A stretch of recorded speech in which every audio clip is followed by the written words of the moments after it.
The Lord be with you. A reading from the Holy Gospel according to St. Luke.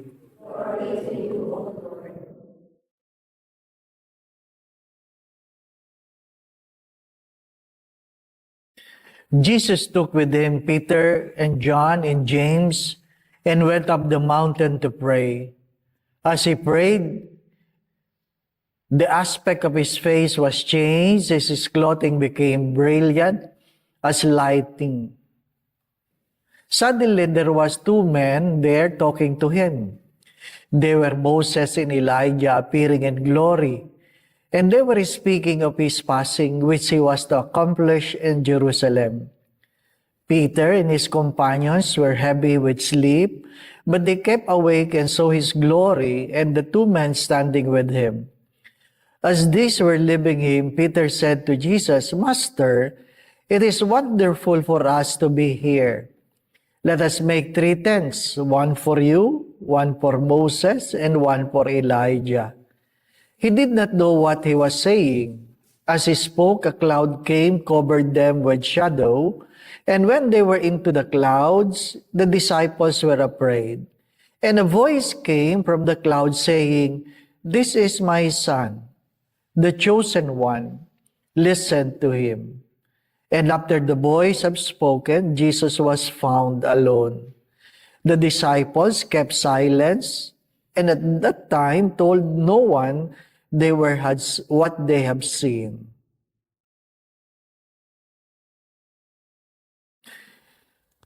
The Gospel of the Lord.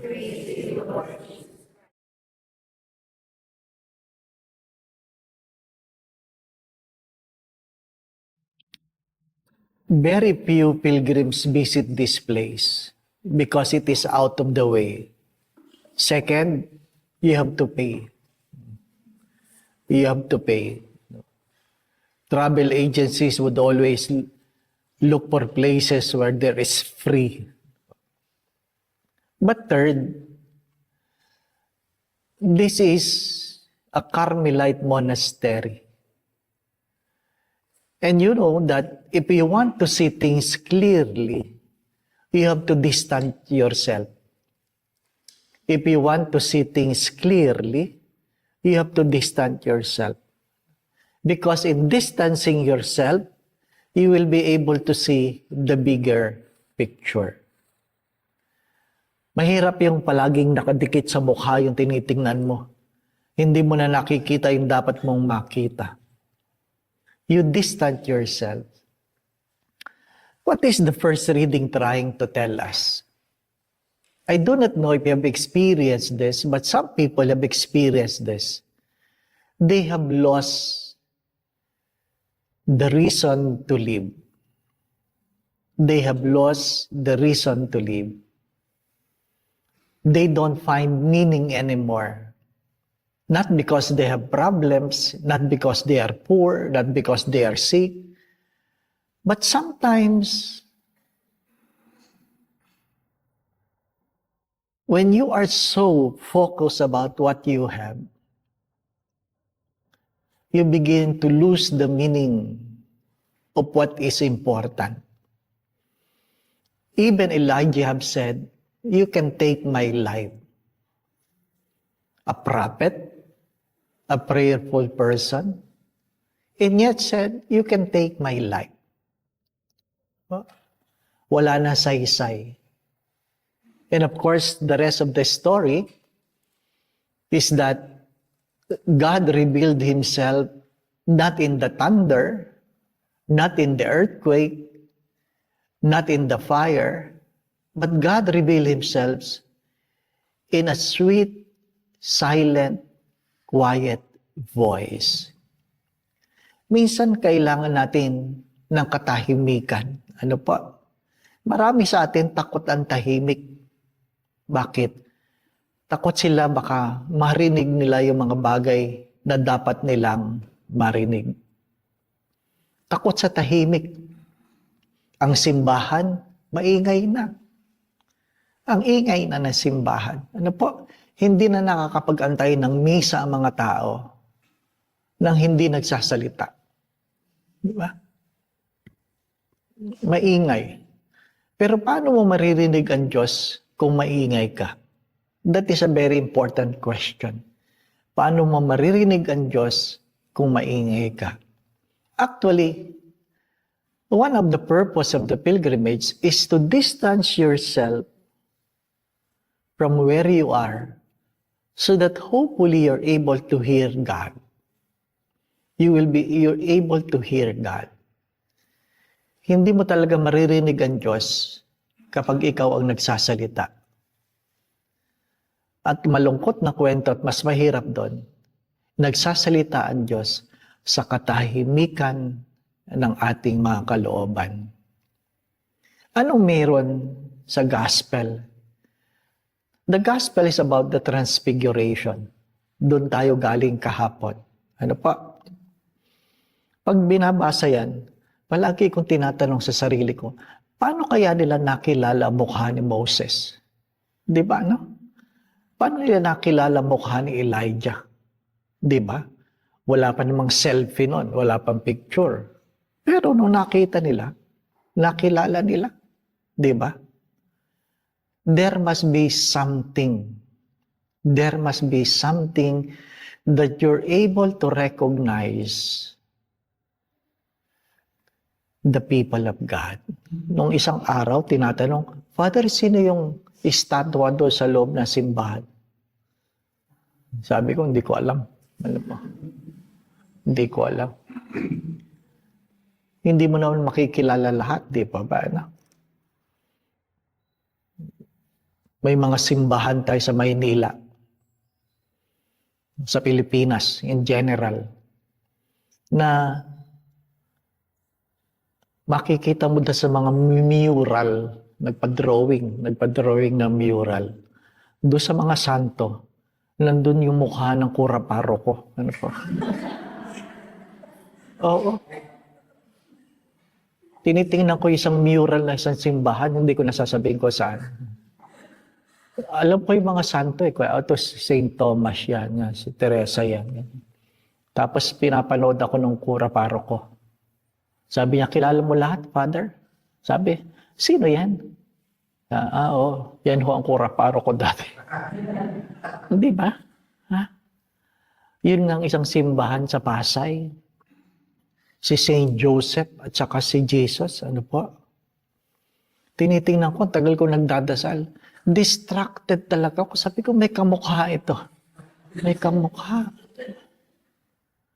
May kamukha. Tapos sabi nung kuraparo ko, nahirapan ka? Oo, sabi ko. Natawa siya kasi kita daw sa mukha ko eh. Sabi ko, parang hindi naman yan ang mukha ni Jesus, sabi niya. Tapos sinabi niya yung pangalan ng kuraparo ko, oo nga, kamukha. Di ba? O siyempre naman yung mga sa Ilocos, alam niya naman yan, di ba? Na? May mga mural doon, ha? Hindi ko na baka sabihin politika itong homily na ito. Di ba naman, ha? Department of Finance. Siya pang anghel dyan. Hindi. Anyway, ha? Ang aking tanong ay, paano? Pag kayo nagpunta sa Roma, yung isa sa demonyo, sa Sistine Chapel, sa Kapirasong Kanto, ano po? Ha? Demonyo. Ha? Ay mukha nung kardinal, ano pa? Bakit? Nagalit si Michelangelo eh. Oh, nakinikriticize siya. So, isinama niya ng mukha ng kardinal do sa mga demonyo, di ba? Ha? Well, life. How do you want to see yourself? How do you want to see yourself? Diba? Or how do you think yourself is to be recognized? If we are being stripped of everything, how are we going to be remembered? Mahalaga yun. Diba? Pag tinanggal yung mga makeup, tinanggal yung mga damit, tinanggal lahat. Sabi ko nga doon sa isang mayaman na inanoint ko if you don't have all the money, what do you have? If you don't have all the money, what do you have? And he cried and said, I have nothing. I have nothing. Isipin nyo, pagpasok ko sa bahay nila, yung sala nila, mas malaki pa sa parokya ko, sa simbahan ng parokya ko. Di ba? Sabi ko, ano ba naman ito? Mas malaki pa yung sala nila doon sa simbahan ko sa Santa Mesa. Tapos, umakyat ako sa second floor. Nandun siya, naka-wheelchair. Ang yaman mo, pero hanggang wheelchair ka na lang. Di ba, ano? Ang yaman mo, pero ang pagkain mo, puro tabletas na lang. Di ba? It's good to ask ourselves, what gives meaning to your life? What gives meaning to your life? Palagi ko ito sinasabi lately. Ang alin? You can buy shoes, but you can never buy the strength to walk. You can buy food, but not appetite. You can buy medicines, but not healing. You can buy a good bed, but not rest. There are so many things that we can have because of money. But if money will be taken away from us, what do we have? Diba, no? What do we have? Mga minamahal na mga kapatid, the invitation of Elijah is to be able to see the things we ought to see when we are being stripped of everything we have. Of everything we have. Ang lahat ng meron tayo, biyaya. Ang tanong nga are we more privileged because we are able to join a pilgrimage? Kayo makakasagot. Are we more privileged because we are able to join a pilgrimage?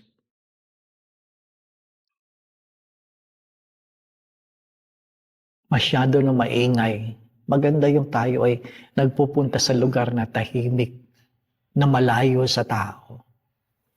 Na malayo sa tao. Kerem El, the vineyard of the Lord. Lahat ba ng bulaklak? Lahat ba ng laman ng vineyard? Bulaklak? Di ba? Lahat ba maganda? Hindi po ba na? Ang palaging biro ko dyan, di ba? Sabi ng matatanda, pag ako'y namatay talaga, gusto ko talaga magandang bulaklak. Bakit? Ako ang magde-decorate ng altar. Pero, pag tinignan niyo yung garden, mamamatay ang mga bulaklak na yan, matitira yung paso. Di ba ba? No? Kaya sabi ng isang matanda, ako gusto ko paso. Bakit? Papalitan ng bulaklak yung paso, hindi. Oh, maganda rin, di ba ba? No? Sabi ng isang matanda, mga butler ito. Ano po, sabi niya, ay ako ang kandila. Dahil pag Lent, wala namang bulaklak, pero may kandila. Ako mag-iilaw kay Kristo. Wow! Nagtatago ako sa pinto kasi maganda reflection nila. Sabi niya, ako ang altar linen.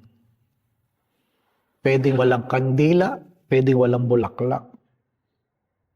Sabi ng ibang mga mother butler, sabi, gusto mo sinasalo mo si Jesus?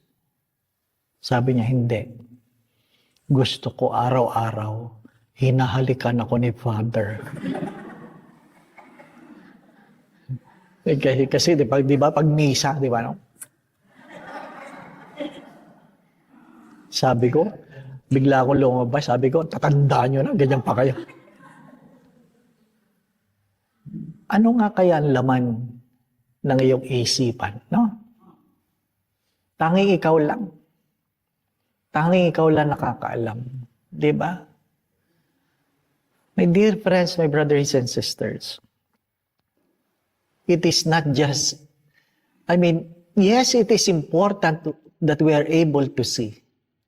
But what is more important when we are able to see what we ought to see. Yes, it is important that we are able to hear. But what is more important when we are able to hear what we ought to hear? Hindi ako nakapagtimpi kanina, kumain ako ng cinnamon. Nag-a-alarm yung aking glucometer. Ang blood sugar ko habang papunta dito, 200. Konting sarap. Di ba? Konting sarap. Yun ang palaging tanong eh. Sulit ba? No? Sulit ba? I invite you that you ask yourself, the things you are trying to pursue, to acquire, to have, to do, sulit ba?